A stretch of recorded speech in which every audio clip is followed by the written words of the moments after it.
د لوی سپېڅلي څښتن تعالی په سپېڅلي نامه چې ډېر مهربان او بښونکی دی، ټولو قدرمنو کتونکو اوریدونکو ته څوک چې په دې وخت کې موږ په ژوندۍ بڼه ګورئ او که څوک به بیا موږ وروسته ګورئ، ټولو ته ډېر زیات سلامونه او درناوی. د لوی افغانستان تلویزیون ته ښه راغلاست. ملګرو، نن به در سره چې په کومه موضوع خبرې کوم، هغه د پاکستان وزیر دفاع خواجه آصف د کله څخه چې هغې افغانستان ته یو دښمن هیواد ویلي دي، له هغې وروسته د پاکستان ټولنیزې رسنۍ، د پاکستان الکترونیکس میډیا او په میډیا باندې د پاکستان د ژورنالیستانو نه واخله بیا د تبصره کوونکو او ورسره د تقاعد شوي هغه تاریخ څټي ګلخانانو چې همیشه د پنجاب سره خپلې ګټې شریکې بولي او د پښتنو ضد دي او همیشه چې کله په پښتنو باندې ظلم کیږي نو دوی بیا چوپه خوله پاتې کیږي. نو هغه هم په دغه پروپاګنډه کې د افغانستان خلاف شریک دي. په افغانستان کې چې لکه څنګه چې موږ همیشه دا خبره کړې چې هر نظام او هر حکومت چې راشي د هغې په خلاف باندې پاکستان خپلې دسیسې او د خپلو ایجنټانو د لارې هغه پیل کوي او په افغانستان کې ځینې داسې ګوندونه یا په هغوی کې داسې غداران لټوي چې د هغوی د لارې په افغانستان کې مداخله وکړي او هلته د جګړې دپاره یوه لاره برابره کړي. ملګرو، په همداسې په یو ګلخان چې پخوا په قندهار کې سفیر و، د هغې یوه لنډه ویډیو در سره شریکوم او بیا پرې زه خپله تبصره هم لرم. نو هغه ویډیو چې ده هغه به تاسو ته زه اوس بدل کړي. مطلب د پاکستان د غوښتنې افغان طالبان نه مني، نو مطلب پاکستان لپاره اول سټپ بدوي چې د دې حکومت به ختميږي، د طالبانو حکومت به ختميږي چې په هغه کې ورسره امریکا هم ولاړه ده، یورپ هم ورسره ولاړ دی، ټوله دنیا به بیا پاکستان سره ودرېږي چې کله پاکستان دا فیصله وکړي چې موږ د طالبانو حکومت تحکو په دې چې د طالبانو حکومت یو ملک سره هم ښېګړه نه ده کړې. هر ځای کې چرته خپل ټیرریسټ بوتل استولې دي، چرته لکه د اوس چې کوم د ایران او د اسرائیل جنګ په دې کې ډېر بشمیره افغانان چې کوم دی هغه به د اسرائیل د پاره موساد د هغه به جاسوسي کوله. ټیک دی ملګرو، تاسو دغه پخوانی د په قندهار کې پخوانی سفیر دا وایي چې که پاکستان کله مو غواړي په افغانستان کې دغه اوسنی نظام هم له منځه وړلی شي او هغه ځکه چې وایي دا اوسنی نظام چې دی دا یو داسې نظام دی چې د پاکستان هم ضد دی او د نورو هیوادونو په خلاف باندې هم دوی کار کوي. هغه دا چې تروریستان چې دي همیشه پاکستان پالي او خپله په دې باندې ټوله نړیوال هم پوهېږي، افغانان هم پوهېږي او خپله پاکستان کې پنجابیان هم په دې باندې پوهېږي چې هغه یو جنگي اقتصاد دی د پاکستان چې دغه جګړې جوړوي په نورو هیوادونو کې او په هغې باندې دوی بیا د نورو هیوادونو څخه ډالر ترلاسه کوي. نو اوس هم دا وایي که چېرته پاکستان د افغانستان خلاف شي نو بیا به امریکا او اروپایي هیوادونه دا ټول به بیا د افغانستان خلاف کیږي او بیا به د اوسنی نظام د منځه ځي. نو لومړی خو باید موږ دې ته دا ویو چې تروریستان هم تاسو تربیه کوئ او امریکا چې تاسو وی نو بیا امریکا چې کله وایي چې ته د افغانستان خلاف شې ته به خلاف کیږي، ته څه کاری ځکه ته خو خپله د امریکې د چین او دغه د نورو هیوادونو اروپایي هیوادونو د دوی غلامي داسې کوئ. نو چې کله تاسو ته امریکا وایي یا درته چین ویلي یا درته نور هیوادونه ویلي چې تاسو موږ ډالر درکو او تاسو په افغانستان کې لاسوهنه وکړئ او تاسو دغه ځای نه ورته اډې ورکړئ یا لاره ورکړئ چې موږ د طالبانو حکومت چپه کړو یا دغه کړو، نو بیا به تاسو دا کار کوئ. تر څو پورې ته هغوی ویلي تاسو هېڅ هم نشئ کولی. دا داسې نه چې تاسو ووایئ او تاسو سره به نور هیوادونه ولاړي، نه، هغوی در باندې امر کوي، هغوی به در باندې اډر کوي، بیا به تاسې د هغې اډر باندې چې څه هغې تاسو ته راغله تاسو به هغه کارونه کوئ لکه پخوا چې تاسو کړي وو. یو بل زه ګلخان ته راځم. دغه ګلخان چې دا په افغانستان کې دا یو پښتون په افغانستان کې سفیر و. نو زه دې ته وایم چې ته په افغانستان کې ستا حیثیت څه دی؟ اول باید په دې باندې موږ خبرې وکړو. ته خپله یو د غلام حیثیت لرې ځکه هلته چې دی پنجاب چې دی هغه هلته واکمن قوم دی، په دغه ټولو نورو قومونو باندې د پنجاب حکومت دی. که هلته د ملټري لحاظه نه د فوزي لحاظه حکومتونه راځي هغه که فوز راولي د پنجاب فوز راولي که خپل په فوج کې مشران راځي او هغه کوم سټرکچر چې ته جوړ دی هغه هم د پنجاب په لاس کې دی که د بهر پالیسی جوړي پنجابي جوړي که د داخل لپاره پالیسی جوړي پنجابي جوړي او ته که د پښتونخوا د بلوچستان د کشمیر د سند لپاره کومه پالیسی جوړیږي دا به څوک جوړي دا به پنجابي جوړي نو ساخو الته هیڅ په دغه رقم فیصلو یا پریکړو کې چې په پاکستان کې کیږي ته بې واکه ته یو اعلی لکه په خوا بم چې د انګريزانو په وخت کې ځنې پښتانه په حکومت کې وو یا ځنې ملکانو ته انګريزانو پیسې ورکولې او هغه به د ځان سره کړی به د په پښتنو باندې واکمنول یا به د پښتنو په ضد باندې جنگ ته آماده کول او په هغه باندې به د پښتنو سره جګړې کولې اوس هم ته پنجاب چې دی هغه ته د ځان سره کلی او د نورو قومونو په خلاف باندې د جنگي او د خپل ورور پښتون سره د جنگي او خپل خاوره او پنجاب ته ورکړي دي خو دې پوهېږي اوس وګوره پښتونخوا کې اکثریت ټول پښتانه نه غواړي چې دغلته دغه ملټري اپریشنونه چې دي یا فوزي کوم عملیات چې دي دا باید نشي مګر پنجابي کوي ټول پښتانه ورته وایي چې دا کار مه کوئ ځکه په دې کې لکه ډیر زیات بې ګناه پښتانه پکې مړه کېږي چې کله لکه اوس په 13-4-15 ورځې مخکې دغه کومې بمباریګانې چې د جټ تیارو د لارې د پاکستاني پنجابي فوز وکړي په هغې کې ډیر زیات بې ګناه پښتانه شهیدان شول نو دا چا وکړه خو دا پنجاب وکړه تاسې غږ هم نشئ پورته کولی چې غږ پورته کوئ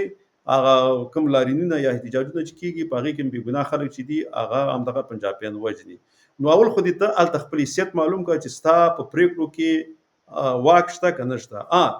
ته د عقا دپاره چې تا باندې څه حکم راځي چې ته باید کومې فیصلې چې پنجاب کوي تی ومنې تی هو به هو هغه شان ته منې ته صرف د معاش په مقابل کې چې هغه اخلي بېرته د خپل ولس باندې ظالم شوی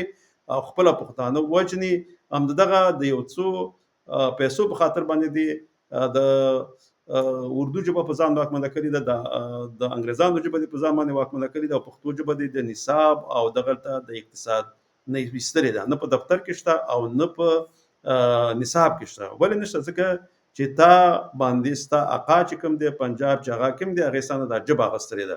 بیا ځینې وخت کې زموږ نور پښتانه چې هلته ژوند کوي هغه هم دومره ناپوهه دي کله کله داسې وایي چې حتی پنجاب هم خپله ژبه د لاسه ورکړې ځکه چې هغې هم اردو ژبه خپله کړې ده نه اردو او پنجابي ژبه ډیره یو بل ته ورته والی لري ډیر لږ الفاظ دي چې د یو بل نه لکه یو بل سره سمون نه خوري نور ټول الفاظ د یو بل سره سمون خوري په تلفظ لهجه کې فرق دی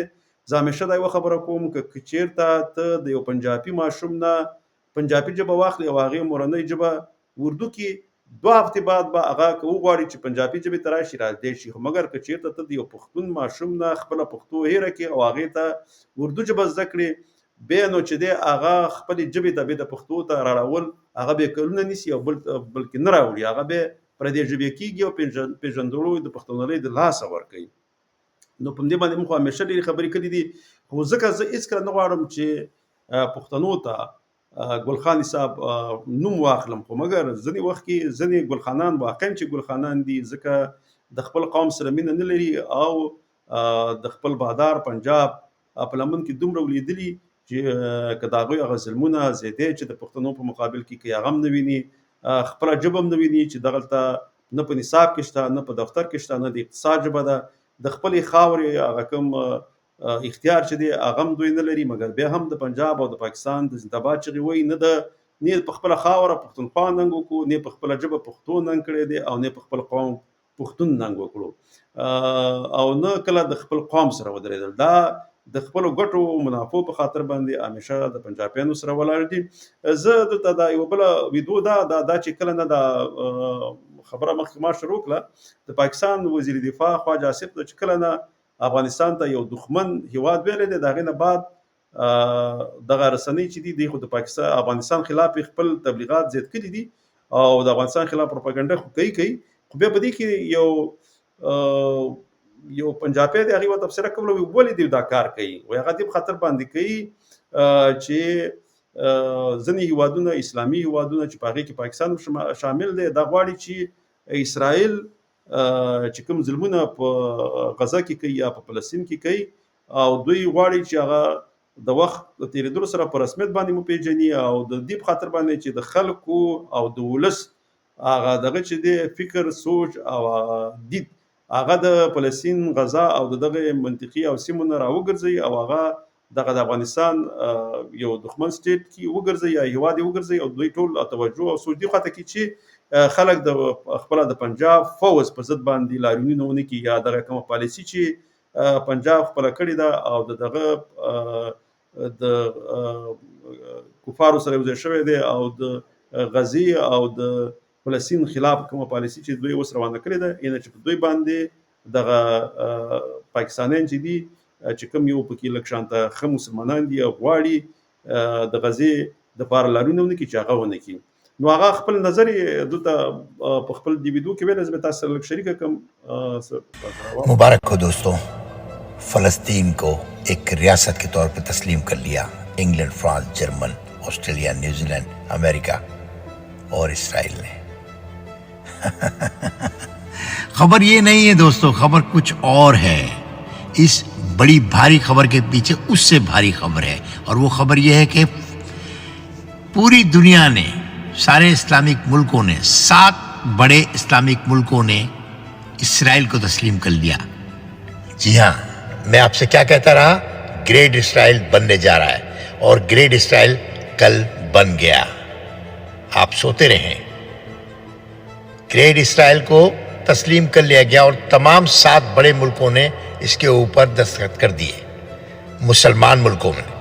जिसमें पाकिस्तान और सऊदी अरब भी शामिल है। आपके पास अब क्या बचा है सिवाय सोने के? आप सोते रहिए। आपके टिंगू आजम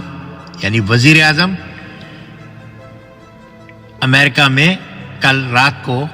ग्रेट इसराइल को तस्लीम कर चुके हैं और उन्होंने साइन कर दिए हैं। उसके बदले में उनको क्या मिला होगा, स्टैब्लिशमेंट को क्या मिला होगा? ګوره دیم دا خبره وکړه وای ځکه چې دې خاطر باندې چې غټو هیوادونو یا قوي هیوادونو اسرائیل چې دی هغه چې دی هغه په رسمیت پیژندو وای ساسې دغه کوم شهباز شریف هغه د ټینګو دا ویلي دا وزیر اعظم وای دی چې دی هم 13 شپه په امریکای کې چې دی هغه اسرائیل په تسلیمېدلو باندې لاسلیک وکړو او هغه په رسمیت باندې او پیژندو نو ودی په خاطر باندې چې دا هغه د ولس کوم دغه چې دی مخه هغه دغه تسلیمېدلو نه واړی نو دوی همیشه په تلویزیونونو کې او په ټولنیزو رسنیو کې د پنجابي فوز ایجنټان چې دي هغه چې دی نو هغه د افغانستان یو دښمن هیواد خلکو ته ښکاره کوي چې دغه ځای نه پاکستان باندې حملې کیږي او د په خاطر باندې چې د خلکو توجه اخواته شي نو او د حکومت خلاف باندې څوک را پاندې سیږي او لاریونونه ونه کوي نو د په خاطر باندې دوی دا پروپاګاندا چې د افغانستان خلاف کوي یو خبره تاسو کوم ملګرو چې کله پاکستان جوړېدو او په 1940 په 14 د اگست نو په سپتمبر کې د افغانستان حکومت په ملګرو ملتونو کې خپل غږ پورته کړو ویل چې دا چې د پښتونخوا پاکستان د پښتونخوا او بلوچستان په خاور باندې جوړ شوی دی باید لومړی پښتونخوا ته د رای حق ورکړي شي چې آیا دا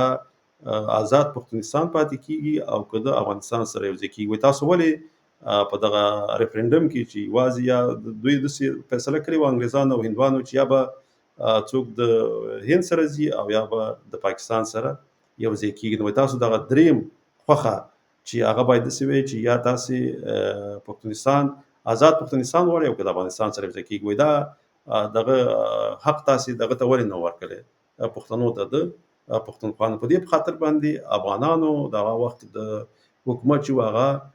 دغه پر رسمیتونه پیژنو پاکستان نو غټ علت هم دا وو چې هغه افغانانو دا دعوه درلوده دا حکومت چې